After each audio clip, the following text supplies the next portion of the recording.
Hello, I'm Jessica Lally and this is Aussie Wristwatch, where I talk about watches. Yeah, I know it's a bit lame, but look, I love watches. I'm not a watch expert, so my aim in these videos is to have a ton of fun, a little bit of a laugh, not take myself too seriously, and learn something in the process. Now, please, before we get started today, please hit the like if you like what you see during this video, and also subscribe with the magic red button below. Help me out with the YouTube algorithm and the gods so I can keep making these videos and having some fun.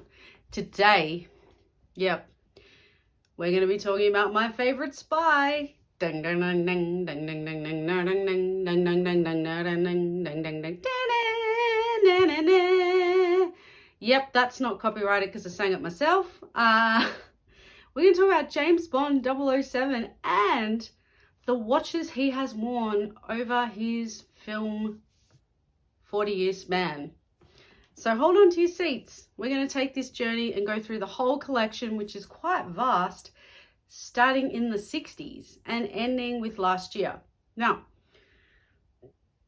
again, please hit the like, please subscribe, because you got to say these things about 3 times for them to become a habit. I'm just going to say it again. Okay, let's get started. Number 1, Dr. No. It is 1962 and Sean Connery is the inaugural James Bond 007. That's right, the Scot with the golden voice is the British spy. Now, in this film, the Rolex Submariner is the watch of choice for James Bond, and it's the reference 6538. Now, the connection between James Bond and the Rolex dates back to Ian Fleming's first novel, Casino Royale, where the famous spy rocks an equally famous watch. Yep, he's rocking a Rolex Submariner, and Ian Fleming himself, huge Rolex fan, was often seen wearing a Rolex Explorer reference 1016. According to legend, I love this, actor Sean Connery was the first to portray Bond, but he was also a Rolex enthusiast, and it's been reported that this Rolex in the film was from his personal collection. Now, I wish we could actually ask him and find out. I'm sure someone has, and it's somewhere online, so if I can find that, I'll confirm it in the comments. Now, in this film, it's affixed to a leather strap, and it's marked a stylish debut to the beginnings. In the opening scene, Bond is seen wearing the soon-to-be notorious Gruen Precision 510. Now, it can be barely seen under his watch cuff, and while it's more suitable for his tuxedo than any kind of diving, there's a bit of infamy about whether he's worn this watch in a couple of different films, and we'll kind of touch on that as we go through this little journey. Okay, number 2. From Russia with Love. It's 1963. Sean Connery is back. And the new Bond film, of course, meant new enemies, new adventures. But for Sean Connery, it just meant a return to his Rolex Submariner. I mean, since Q had yet to convert his watches into clever weapons, this one just showed the time. And it had the signature dial face. It's actually a beautiful watch if you see photos of it. I mean, I would love to have one of these in the collection. Now, number 3 is Goldfinger. Yep, Goldfinger. Not only a famous song, but an equally famous Bond film. It's 1964. Sean Connery is back. And as the saying goes, if it ain't broke, don't fix it. And they didn't. So by the 3rd film, he's still sporting a Rolex Submariner. And when Bond rolls up his tuxedo sleeve to present the watch in its full glory, the legendary partnership is cemented. 3 times the charm, right? So, meanwhile, infamous Bond girl, Pussy Galore, sports the Rolex GMT Master reference 6542, which is a classic aviation watch, also in this film. So a bit of a bonus watch. Okay, next on the list, number 4, Thunderball, another classic Bond film. Sean Connery is back again, but this time he's not wearing his trusty Rolex Submariner. No. Q Branch gives him a new toy, and that's a modified Breitling top time chronograph that doubles as a Geiger counter. No guesses about what he's doing in this film. Now, fun fact, this exact same watch from the film turned up in an English flea market in 2013, and it was purchased for a whopping £25. I know, right? It's pretty cool. Whoever found that was very lucky, because they then resold it at over £100,000 at auction. Boom. I wonder whether I would have sold it had I found it. Maybe. I mean, that's a lot of cash, right? That's like, I don't know, what's the Australian dollars? Almost $200,000. Tell me whether you would have kept it. I mean, as an enthusiast, there's still a big chance I might have kept it. Anywho, number 5, very quickly here. It's Casino Royale, 1967 style. It's a parody film. It's not really in the lore of the James Bond franchises, but I throw it in anyway. David Niven as Bond is seen rocking the Rolex GMT Master. But because the film was so atrocious, we're just going to skip on through now to number 6, and You Only Live Twice. 1967, Sean Connery. Now, this film is a little controversial in the sense that no one could really nail what he was wearing here. The argument has been that he's wearing a Gruen Precision 510 or 510. Now, no one's been able to quite land on that, but that's basically where people are sitting. And they're saying that it's probably come out of Sean Connery's personal collection. Number 7, On Her Majesty's Secret Service. Okay, Aussie George Lazenby took over in this film. 1969, it was a very short-lived outing for him. He did one film, but in this film, he wears 3 different Rolex Submariners. I mean, someone has spent an awful lot of time on the internet trying to figure that one out. But anyway, first up, reference 5513 on an iconic oyster steel bracelet. Then during a break-in scene, Bond places a reference 6358 with an unscrewed crown on a copy machine. And later in the film, he's seen wearing a reference 6238.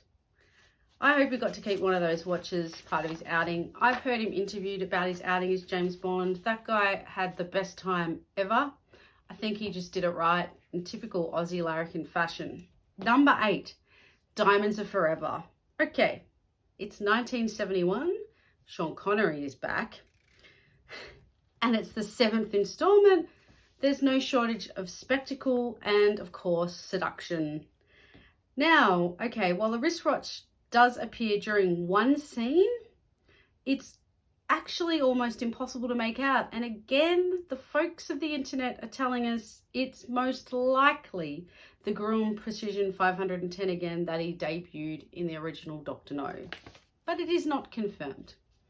Number 9, Live and Let Die. Oh yeah, 1973. And guess what, guys? It is time for the ever camp, ever suave Roger Moore.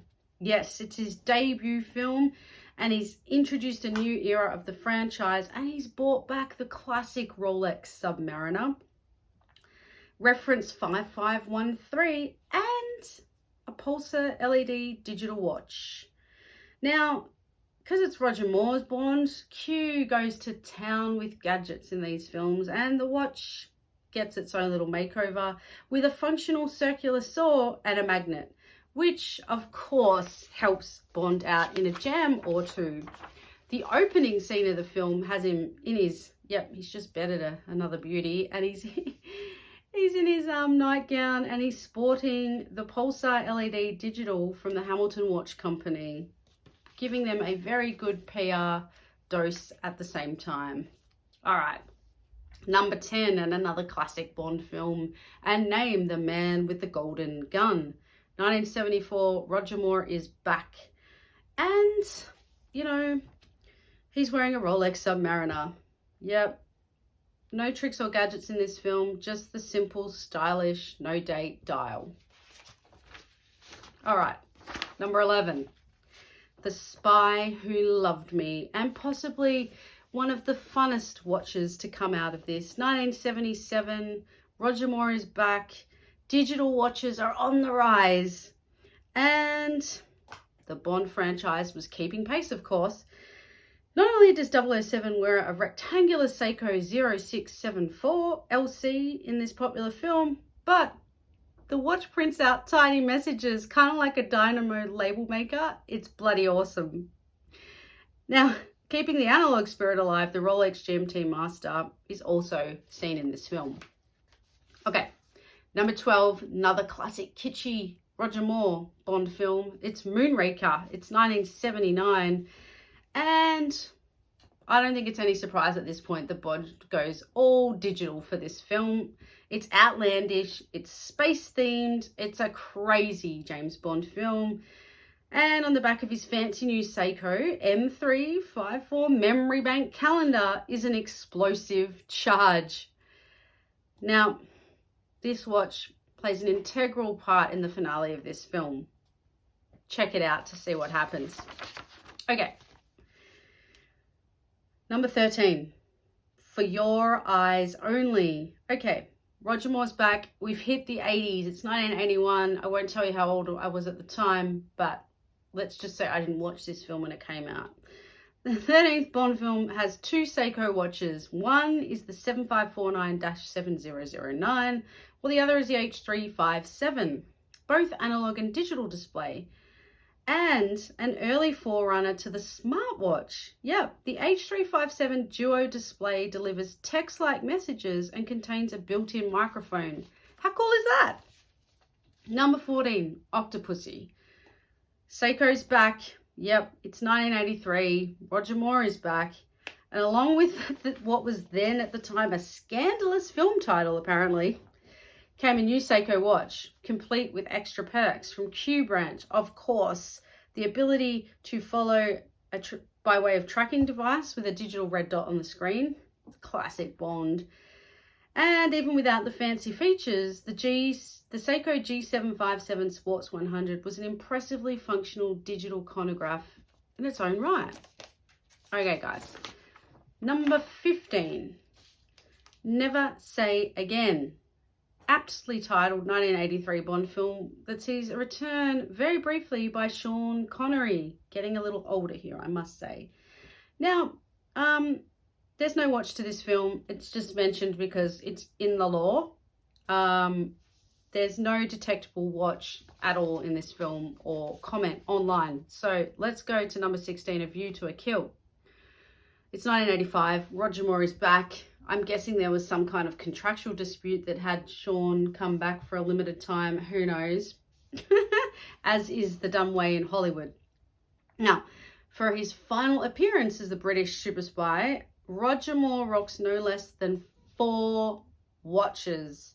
It includes the Seiko SPR 007 7A2-7020. It's a quartz chronograph with a white dial. It's actually quite a stylish looking watch, to be honest with you. Making a brief appearance is also the Seiko H558-500 SPWW 001 dive watch and a two-tone Seiko 6923-8080 SPD09. And last but not least, Bond is seen wearing a classic Rolex Date Just when he discovers that his driver's been killed. Boom. All right, guys.